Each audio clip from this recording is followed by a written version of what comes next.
అందరికీ నమస్కారం. నా పేరు కాంచనమాల. నా ఛానల్ పేరు కాంచనమాల కాజా యూట్యూబ్ ఛానల్. నేను ఈరోజు ఆదిత్య హృదయాన్ శ్లోకాలు వాటికి అర్థాలను నేను పఠించబోతున్నాను. ఇది ఎప్పటి నుంచో అనుకుంటున్నాను ఇలాగా చేయాలని. నేనే వేరే వాళ్ళ వీడియోలు పెట్టుకుని వినే బదులు నాది నేనే పెట్టుకోవచ్చు కదా అనే భావంతో నేను ఇప్పుడు ఈ ఆదిత్య హృదయం పఠించబోతున్నాను.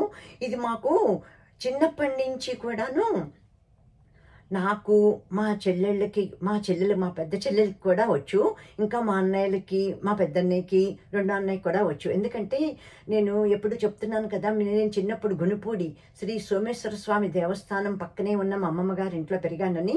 నా 8వ ఏడు నుంచి 12వ ఏడు వరకు అనమాట. ఆ గుళ్ళోనూ మాకు గురువు గారు శ్రీ యామిజారి శ్రీరామూర్తి గారు మా గురువు గారి పేరు. ఆయన మాకు భగవద్గీత రోజు నేర్పించేవారు.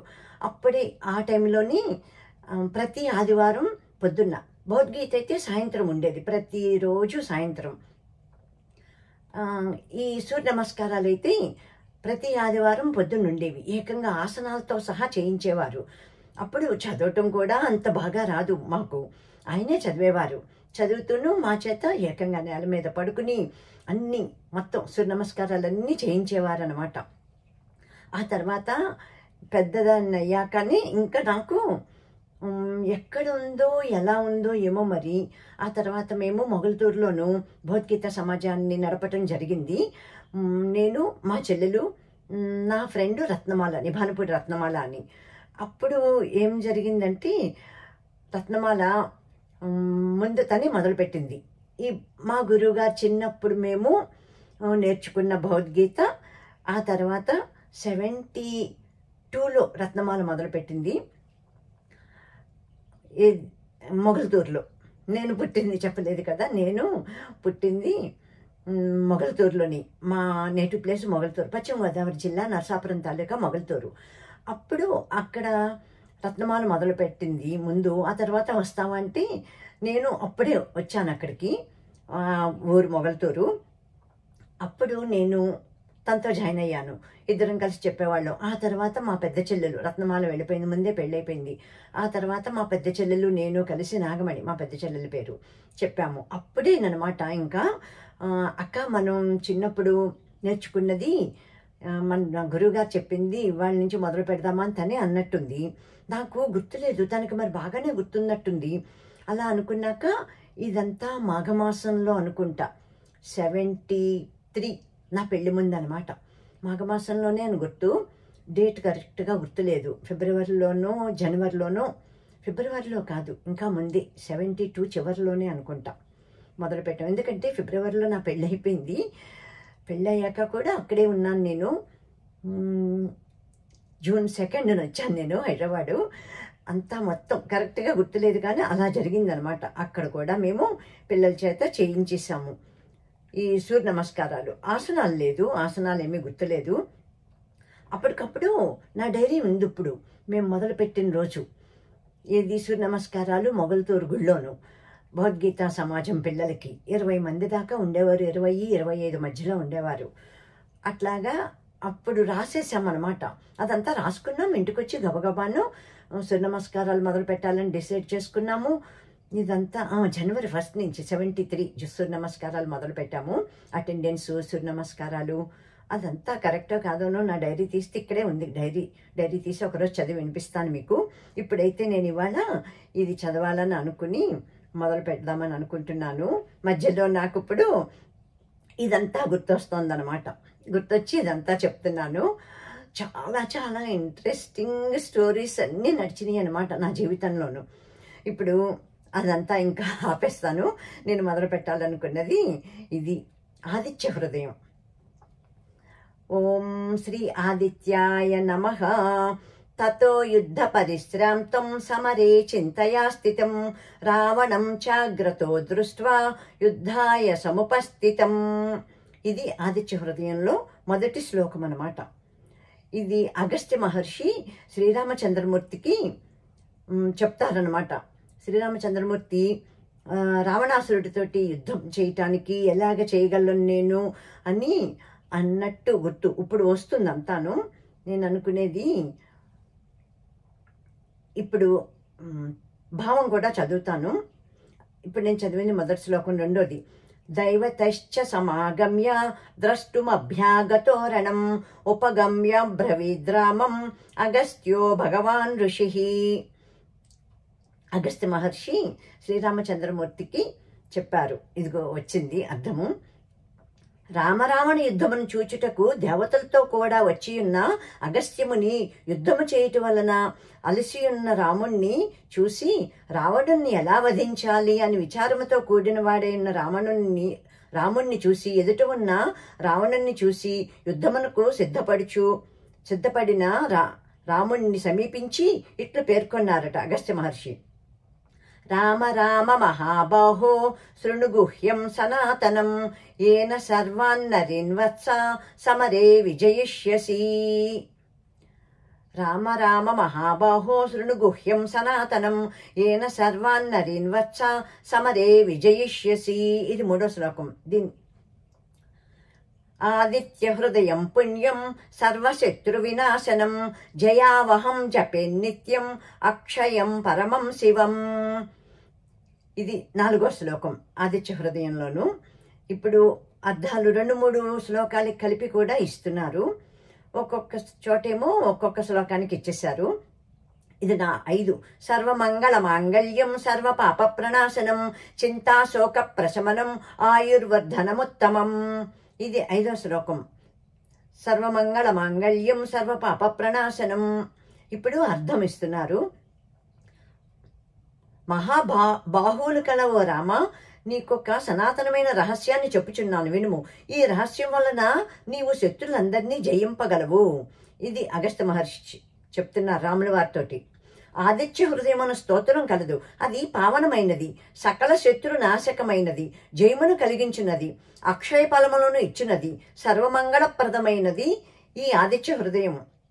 సమస్త పాపములను పోగొట్టున్నది, దీర్ఘాయువును కలుగు చేయునది, చింతాశోకములను నివారించున్నది, ఉత్తమోత్తమైనది, దానిని నీవు జపించవలెను. అగస్త్య మహర్షి శ్రీరామచంద్రమూర్తికి చెప్పింది. రశ్మిమంతం సముద్యంతం దేవాసుర నమస్కృతం పూజయస్వ వివస్వంతం భాస్కరం భువనేశ్వరం. రశ్మిమంతం సముద్యంతం దేవాసుర నమస్కృతం పూజయస్వ వివస్వంతం భాస్కరం భువనేశ్వరం. ఇది 6వ శ్లోకం. దీని అర్థం, ప్రశస్తములైన కిరణములు కలవాడును, అర్ధోదయాదులు లేక పూర్తిగా ఉదయించువాడును, సురాసురులచే నమస్కరింపబడివాడును అగు తన తేజముచే ఇతరులకు తేజస్సును కప్పివేయువాడును, కాంతులను కలిగి ఇండువాడును భువనేశ్వరుడు అగు ఆదిత్యుని పూజింపుము. సర్వదేవాత్మకో హ్యేష తేజస్వీ రశ్మి భావనః ఏష దేవాసురగణాన్ లోకాన్ పాతి గభస్తిభిః. ఇది 7వ శ్లోకం. సర్వదేవాత్మకో హ్యేష తేజస్వీ రశ్మి భావనః ఏష దేవాసురగణాన్ లోకాన్ పాతి గభస్తిభిః. ఈ ఆదిత్యుడు సమస్త దేవతలకును ఆత్మ అయినవాడు, తేజస్సు గలవాడు, తన రశ్మిచే లోకములను ప్రకాశింపచేయువాడు, దేవాసురులను లోకములను తన కాంతి కిరణములతో కాపాడుచున్నాడు. సూర్యభగవానుడు అనమాట. ఆదిత్యుడు అంటే సూర్యభగవానుడు. అందుకనే ప్రత్యక్ష దైవం అని అంటాం కదా. 8వ శ్లోకం. ఏష బ్రహ్మా చ విష్ణుశ్చ శివస్కంధ ప్రజాపతి మహేంద్రో ధనదక్కాలో యమః సోమో హ్యాపాంపతి. ఇది 8వ శ్లోకం. బ్రహ్మ, విష్ణువు, శివుడు, స్కందుడు, ప్రజాపతులు, దేవేంద్రుడు, కుబేరుడు, మృత్యుదేవత, యముడు, చంద్రుడు, వర్ణుడు, ఈ ఆదిత్యుడే, ఇతని దేహమే సమస్త దేవతామయము. ఇవన్నీ కూడా ఆదిత్యుడే, సూర్యభగవానుడు అనమాట. పితరో వసవస్సాధ్య హ్యస్వినౌ మరుతో మనుః వాయుర్వహ్ని ప్రజా ప్రాణః ఋతుకర్త ప్రభాకరః. ఇది 9వ శ్లోకం.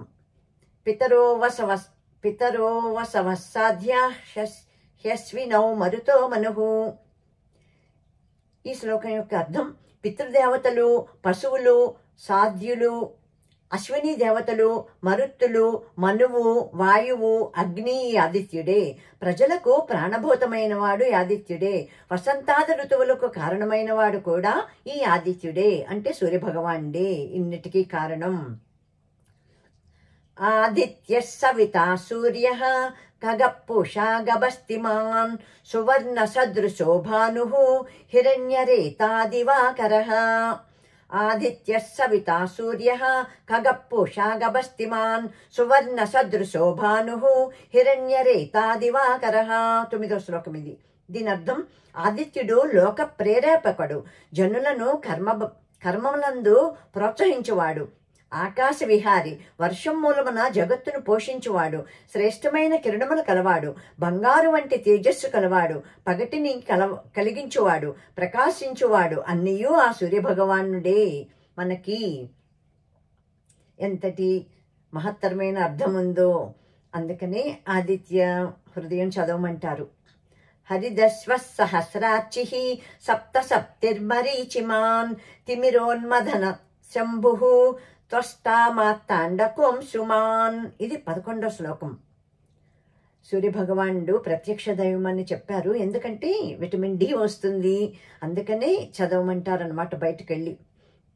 ఓ సూర్యుడా నీవు ఆకుపచ్చ రంగు గుర్రములు కలవాడవు, 1000 కిరణములు ఉన్నవాడవు, 7 గుర్రములు కలవాడవు, ప్రశస్తి కల కిరణములు కలవాడవు, చీకటిని నశింపచేయువాడవు నీవే, సుఖమును ప్రసాదించువాడవు, నామరూపములను నిర్మూలింపచేయువాడవు, బ్రహ్మాండమును మరలా జీవింపచేయువాడవు, ప్రపంచమంతటను వ్యాపించువాడవు నీవే శ్రీ సూర్యభగవానుడా అని ఈ శ్లోకాలకి అర్థం చెప్పారు. హిరణ్యగర్భ శిశిరః తపనో భాస్కరో రవిః అగ్నిగర్భోదితే పుత్రః శంఖః శిశిరనాశనః. ఇది 12వ శ్లోకం ఆదిత్య హృదయంలోను. మనం ఇప్పుడు ఆదిత్య హృదయం భావం తెలుసుకుంటున్నాము. ఓ దేవా, నీవు హితము రమణీయము అగు బుద్ధి కలవాడవు, చల్లని వాడవు, తప్పింపచేయువాడవు, ప్రకాశమును కలిగించువాడవు, వేదములచే స్తుతింపబడువాడవు, గర్భమునందు అగ్ని కలవాడవు, అదితి పుత్రుడవు నీవు, ప్రళయకాలమున శాంతముగా ఉండువాడవు, మంచును పోగొట్టువాడవు. ఓ సూర్యభగవానుడా, నీకు నమస్కారము.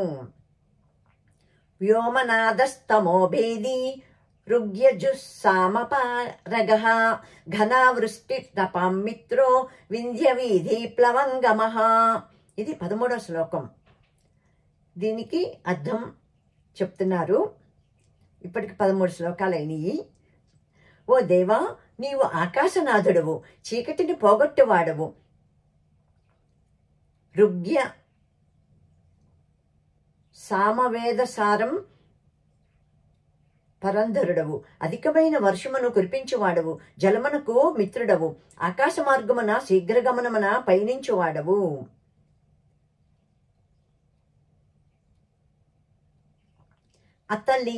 ఆతలి మండలి మృత్యు పింగళ సర్వతాపనః కవిర్విశ్వో మహాతేజ రక్తః సర్వభవోద్భవః. ఇది ఇలాగే ఇక్కడ ఉన్నట్టు చదువుతున్నాను. నాకైతే గుర్తు రావట్లేదు కరెక్టా రాంగా అన్నది దయచేసి తప్పుగా భావించకండి. ఓ దేవా, నీవు ఎండను కలిగించువాడవు, గుండ్రని రూపము కలవాడవు, మృత్యుస్వరూపుడవు, ఉదయకాలమున గోరోచనపు వన్య కలవాడవు, మధ్యాహ్న కాలమున సమస్తమును తప్పింపచేయువాడవు, కవిసార్వ నిర్వాహకుడవవు, మహా తేజస్వివి, రక్తవర్ణుడవు, సర్వకార్య కారణభూతుడవు. నక్షత్రగ్రహ తారాణం అధిపో విశ్వభావనః తేజసామపి తేజస్వి ద్వాదశాత్మన్నమోస్తుతే. ఇది 15వ శ్లోకం. ఇప్పుడు దీనికి అర్థం తెలుసుకుందాము. నక్షత్రగ్రహ తారాణం అధిపో విశ్వభావనః.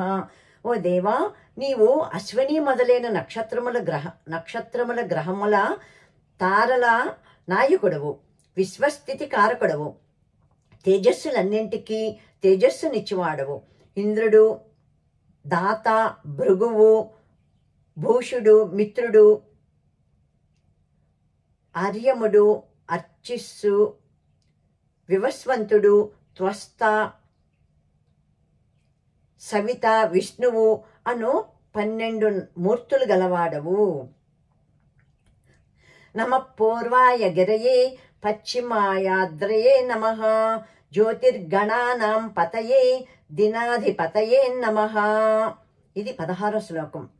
ఒక్కొక్క శ్లోకాన్ని 4 లైన్లో పెట్టారు. నేను అలాగే ఉన్నదున్నట్టు చదువుతున్నాను. ఓ దేవా, తూర్పు పడమర కొండలపై తోచు నీకు నా నమస్కారములు. జ్యోతిర్గణములకు అధిదేవతమైన నీకు నా నమస్కారములు. దినాధిపతివైన నీకు నా నమస్కారములు. సూర్య నమస్కారాలు ఇట్లాగా చేస్తాం కదా. సాధ్యమైనంత వరకు వీలైన వాళ్ళు చేస్తూ ఉండండి. జయాయ జయ భద్రాయ హర్యస్వాయ నమో నమః. నమో నమః సహస్రాంశో ఆదిత్యాయ నమో నమః. ఇది 17వ శ్లోకం. ఆదిత్య హృదయంలో ఇప్పుడు 17వ శ్లోకం. 17 అయినాయి. అడ్డులేని పరాక్రమం గల ఓ సూర్యదేవా, నీకు నా నమస్కారములు. విజయమును మంగళమును కలిగించి నీకు నా నమస్కారములు. పచ్చని గురములు గల నీకు నా నమస్కారములు. సహస్ర కిరణములు గల నీకు నా నమస్కారములు. అతిథి పుత్రుడు నీకు నా నమస్కారములు. సూర్య భగవానుడికి మనం ఇలా నమస్కారాలు తెలియజేసుకుంటున్నాం అన్నమాట. ఇప్పుడు 18వ శ్లోకం. నమ ఉగ్రాయ వీరాయ సారంగాయ నమో నమః. నమ పద్మ ప్రబోధాయ మార్తాండాయ నమో నమః. ఇది 18. సూర్య భగవానుడి సూర్య నమస్కారాల్లో ఆదిత్య హృదయంలో 18. భూగ్రుడవు, వీరుడవు, వేగముగా పయనించు వాడవు అయిన నీకు నా నమస్కారములు. పద్మములను వికసింపచేయు నీకు నా నమస్కారములు. బ్రహ్మాండ పునఃసృష్టి హేతువు అయిన ఓ సూర్యదేవా, నీకు నా నమస్కారము. బ్రహ్మేశానాచ్యుతేశాయ సూర్యాయాదిత్యవర్చసే భాస్వతే సర్వభక్షాయ రౌద్రాయ వపుషే నమః. ఆదిత్య హృదయంలో ఇప్పుడు 19వ శ్లోకం. ఇది దీనికి అర్థం మనం తెలుసుకుందాము. బ్రహ్మ విష్ణు మహేశ్వరుల నియామకుడవు, సూర్యుడు ఆదిత్యుడవు అగు నీకు నా నమస్కారములు. ప్రకాశమానుడవు, సర్వభక్తుడవు, రౌద్ర రూపుడవు అయిన నీకు నమస్కారములు సూర్యదేవా. సూర్య భగవానుడు ఎంతటి గొప్ప మహిమ కల ప్రత్యక్ష దైవము. తమోఘ్నాయ హిమఘ్నాయ శత్రుఘ్నాయ అమితాత్మని కృతఘ్నఘ్నాయ దేవాయ జ్యోతిషాం పతయే నమః. ఇది ఆదిత్య హృదయంలో 20వ శ్లోకం. ఇప్పుడు దీని అర్థం మనం తెలుసుకుందాము. చీకటిని మంచును పోగొట్టువాడవు, ఉపాసకుల శత్రువులను వధించువాడవు. ఉపాసకుల శత్రువుల్ని ఆయన నిర్మూలిస్తాడంట. అమిత తేజస్సు గలవాడవు, దీప్తిమంతుడవు, జ్యోతిర్గణపతివి అగు నీకు నా నమస్కారములు ఓ సూర్యభగవాండా. తప్త చామీకరాభాయ వహ్నయే విశ్వకర్మణి నమస్తమోభినిఘ్నాయ రుచయే లోకసాక్షిణి. ఇది ఆదిత్య హృదయంలో 21వ శ్లోకం. దీని అర్థం ఏంటో మనం తెలుసుకుందామా. లోక సాక్షి, కరిగిన బంగారు వన్నెవాడవు, అగ్నిరూపుడవు, జగత్కారకుడవు, అంధకారమును పోగొట్టువాడవు, ప్రకాశ స్వరూపుడవు, లోకసాక్షివి అగు నీకు నా నమస్కారములు. అందుకే లోకసాక్షి ప్రత్యక్ష దైవమా సూర్య భగవాన్ అంటాం కదా. నాశయత్యేష వైభూతం తదేవ సృజతి ప్రభుః పాయత్యేష తపస్యేష వర్షత్యేష గభస్తిభిః. ఇది 22వ శ్లోకం ఆదిత్య హృదయంలోను. ఇది చదవటం కొంచెం కష్టంగానే ఉంది, నాకు ప్రయత్నం చేస్తున్నాను. సర్వనియామకుడు అయిన ఇతడు జగత్తులను లయింపచేసి మరలా సృజించును. తన రశ్మి చేత తాపము కలిగించి ఎండింపచేసి వర్షమును కురిపించును. సూర్యభగవానుడు. 23వ శ్లోకం. ఏష సుప్తేషు జాగర్తి భూతేషు పరినిష్ఠితః ఏష ఏవాగ్నిహోత్రం చ ఫలం చైవ అగ్నిహోత్రిణాం. 23వ శ్లోకం ఆదిత్య హృదయంలో ఇది. దీని అర్థం మనం తెలుసుకుందాము. ప్రాణికోటి సుషుప్తి యందు ఉండగా ఇతడు అంటే సూర్యభగవానుడు సర్వత్రా వ్యాపించి మేలుకొని ఉండును. అగ్నిహోత్రార్చన ఫలము కూడా ఈయనే. అగ్నిహోత్రము ఆయనేనట, అగ్నిహోత్ర అర్చన ఫలము కూడా ఆయనే. వేదాచక్రతవశ్చైవ క్రతూనాం ఫలమేవ చ యాని కృత్యాని లోకేషు సర్వయేష రవి ప్రభుః. ఇది ఆదిత్య హృదయంలో 24వ శ్లోకం. ఇప్పుడు దీని అర్థం మనం తెలుసుకుందాము. వేదములకు, క్రతువులకు, క్రతుఫలములకు, లోకకృత్యములన్నింటికీ కూడా ప్రభువు ఈ ఆదిత్యుడే, సూర్యభగవానుడే. 25 శ్లోకం. ఏన మాపస్సు కృత్యేషు కాంతారేషు భయేషు చ కిత్తయన్ పురుష కచ్చిన్ నావసీదతి రాఘవ. 25వ శ్లోకం ఇది. ఓ రామా, ఆపత్కాలమున కష్టములు వచ్చినప్పుడు, భీకరారణ్యములో చిక్కుకున్నప్పుడు, భయస్థితుల్లో కూడా మానవుడు ఈ ఆదిత్య హృదయమును పఠించినచో ఆ ఆపదల నుండి భయపడి సుఖించును. ఎంతటి గొప్ప మహత్యం ఉందో చూడండి. పూజయస్వైనమేకాగ్రో దేవదేవం జగత్పతిం ఏతత్ త్రిగుణితం జప్త్వా యుద్ధేషు విజయిష్యసి. ఇది 26వ శ్లోకం ఆదిత్య హృదయంలోను. యుద్ధేషు విజయిష్యసి, యుద్ధంలో విజయం లభిస్తుంది ఓ రామా. ఓ రామా, నీవు ఏకాగ్ర చిత్తుడువై దేవదేవుడు జగత్పతియు అగు ఈ సూర్యభగవాన్ని పూజింపుము. ఈ ఆదిత్య హృదయమును ముమ్మారు అంటే 3 సార్లు జపింపుము. యుద్ధములో నీకు విజయము తప్పక చేకూరును. రాముల వారికి యుద్ధంలో విజయం చేకూర్చటానికి ఆదిత్య హృదయం. అస్మిన్ క్షణే మహాబాహో రావణత్వం వదిష్యసి ఏవముక్త్వా తదాగస్త్యో జగామచ యథాగతం. ఇది 27వ శ్లోకం ఆదిత్య హృదయంలోను. చాలా బాహువైన నీవు ఈ రీతిగా చేసిన క్షణములో రావణుని వధింపగలవు అని చెప్పి అగస్త్య మహాముని తాను వచ్చిన దారినే వెడలిపోయెను. అగస్త్య ఋషి చెప్పారు. ఏతచ్చుత్వా మహాతేజాః నష్టశోకో భవత్తదా ధారయామాస సుప్రీతో రాఘవ ప్రయతాత్మవాన్. ఇది 28వ శ్లోకం ఆదిత్య హృదయంలోను. దీని అర్థమేంటో తెలుసుకుందాము. మహా తేజస్వి అయిన శ్రీరాముడు దీనిని విని మనస్సులోని చింతను అంతా విడిచి మిగులు సంతోషించి ఏకాగ్రమైన మనస్సుతో ఈ స్తోత్ర ప్రతిపాదిత దైవమును ధ్యానించను. అంటే సూర్యభగవాన్ని. ఆదిత్యం ప్రేక్ష జప్త్వాతు పరం హర్షమవాప్తవాన్ త్రీరాచమ్య శుచిర్భూత్వా ధనురాదాయ వీర్యవాన్. ఇది 29వ శ్లోకం ఆదిత్య హృదయంలోను. శ్రీరామచంద్రుల వారు సూర్యభగవాన్ని పూజించారు. మహావీరుడు శ్రీరాముడు ఆచమనము చేసి శుచి అయ్యి సూర్యుని చూచి 3 సార్లు ఈ ఆదిత్య హృదయమును జపించి అమిత సంతోషముతో వింటిని గ్రహించను, విల్లమును ధరించాడనమాట. ఈ శ్లోకం జపించి 3 సార్లు. రావణం ప్రేక్ష హృష్టాత్మ యుద్ధాయ సముపాగమత్ సర్వయత్నేన మహతా వధే తస్య ధృతో భవతు. 30వ శ్లోకం ఇది ఆదిత్య హృదయంలోను. ఇప్పుడు శ్రీరామచంద్రుల వారు ఏం చేశారో చెప్తున్నారనమాట ఈ శ్లోకాన్ని పఠించాక, ఈ స్తోత్రాన్ని. రావణుని చూచి శ్రీరాముడు యుద్ధము చేయుటకు ఉత్సాహముతో వాణ్ణిని సమీపించను.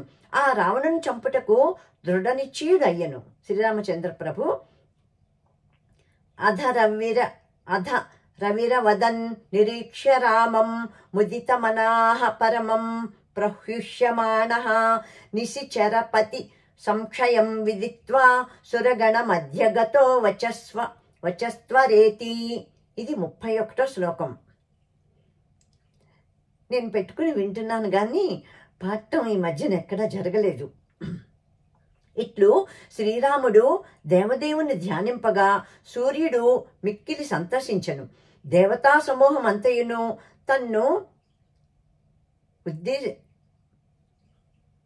దేవతా సమూహం అంతా ఉండగా ఆయన శ్రీరామునికి విదితుడయి రాక్షస రాజునకు మృత్యువు ఆసన్నమైనదని, ఓ రామా నీవు ఆలసింపకము, పోరు సలుపుము అని హెచ్చరించెను. ఎవరు? అగస్త్య మహర్షి చెప్పారు. ఓం శాంతి శాంతి శాంతి. లోకా సమస్తా సుఖినో భవంతు, సర్వే జనా సుఖినో భవంతు. ఓం శాంతి శాంతి శాంతి. ఇది శ్రీ ఆదిత్య హృదయం సంపూర్ణంగా నేను అర్థంతో సహా పఠించాను. చాలా కష్టంగానే ఉంది.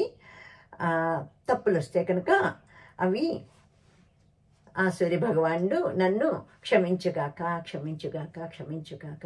యదస్తర పదభ్రష్టం మాత్రాహీనం యద్భవేత్ తత్సర్వం క్షమ్యతాం దేవా ప్రసీద పరమేశ్వర. ఈ శ్లోకం లలితా సహస్రనామానికేంటి దేనికైనా సరే అక్షర దోషాలు వస్తాయి కాబట్టి ఈ శ్లోకం చదువుకోమని నాకు సమవేదం షణ్ముఖ శర్మ గారు చెప్పగా నేను విని ఇంకా రోజు చదువుకుంటానమాట.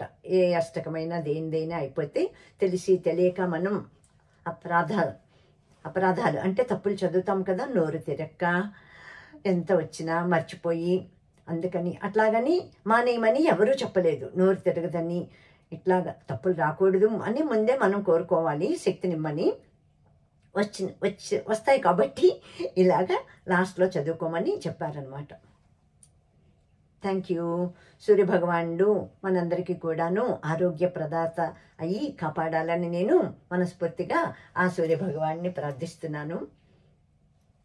Thank you so much for watching all of my videos, my dear all viewers. Thank you so much.